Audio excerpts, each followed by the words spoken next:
Mamen. Salamat nga pala sa inyo, yung mga sumasali sa daily pa Gcash pa load pa data natin, mamen. At dun sa mga nanghula ko anong gagawin kong luto dito sa chicken wings, mamen. So ayan nga ginawa ko. Pag ginaya mo to, mamen, matik na yan. Talagang dagdagan mo yung sinaing mo. Diba? Sino ba namang hindi magsasabing masarap ang chicken caldereta, mamen, ang tinira ko. Kaya paano? Tirahin na natin? Baka tirahin pa ng iba.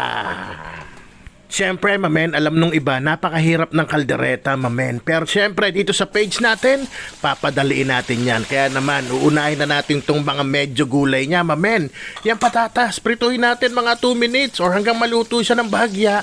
Tapos sunod na natin yung carrots. Yung carrots, mamen, 1 minuto lang. Pagkabilang mo ng 1 minuto, isunod mo na yung red and green bell pepper. O kung wala kang bell pepper, kau na bahala. Kung red lang, kung green lang. Pero mga 20 seconds, sunod mo na rin tong green peas, mamen. Tapos another 20 seconds. Goods na yan, mamen. O sundin mo yung mga oras na binigay ko, ha. Para saktong-sakto yung luto, hindi ma-overcook. So set aside natin yung mga medyo gulay. Tapos bawasan natin tong tamantik. Sa use oil lang gamit ko, mamen. Pinagtiprituhan ng fried chicken para may lasang chicken na. O yan, alam nyo na yan. Pag ginisa nyo yung sibuyas, dapat hanggang labasan siya, mamen. Pag solve na siya, nilabasan na, lagay nyo na yung bawang, mamen. At nilagay ko na rin yung laurel para umalingasaw na sa bahay namin ang aroma nito.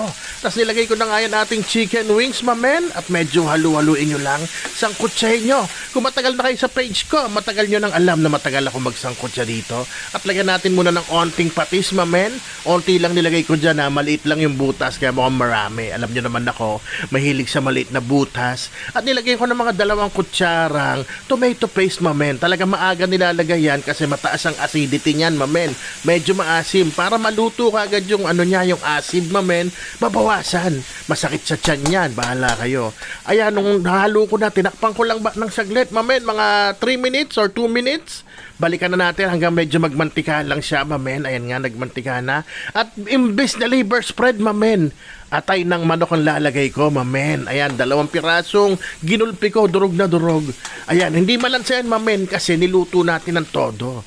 Ayan, pag ganyan na itsura niyan, mamen, alam nyo na sunod niyan. Siyempre, timplahan na natin, no? Onting nor seasoning, onting chicken powder, pwede rin chicken cube, tapos halu-haluin nyo lang na ganyan, mamen.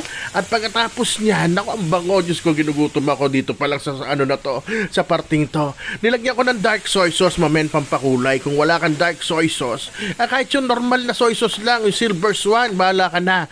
Tapos paghahalo mo na, ito na, lagyan mo na ng criminal water, mamen. Ayan ang ipangluluto natin sa manok, mamen. Pero mamaya, huwag ka mag-alala, medyo masabaw yan, i-reduce natin yan.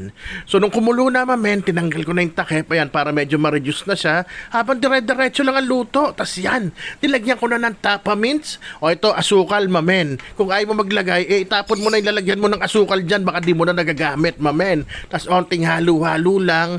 Ayan, antayin natin mag-reduce, mag-iga, mamen, para mas solido ang lasa ng ating sarsa. Mamen, nung okay na sa akin, tinikman ko na. Medyo nakulangan lang ako sa alat. O, ingat kayo sa pagdagdag ng mga asin, ha? Mas okay yung medyo kulang kaysa sobra. At yan, syempre, kaldereta, nilagyan natin ng keso, mamen. Kung may cream ka, lagyan mo rin ng onte. Pero ako, hindi na. Goods na sa akin yan. At pag nandyan na, yan, hinalo ko na. Kasunod niyan, ilalagay mo na yung mga medyo gulay, mamen. So, andyan na lahat yan. O, alam nyo na, pagkatapos niyan, kainan na. Kaya isisigaw ko na. Rapsa! Mamen!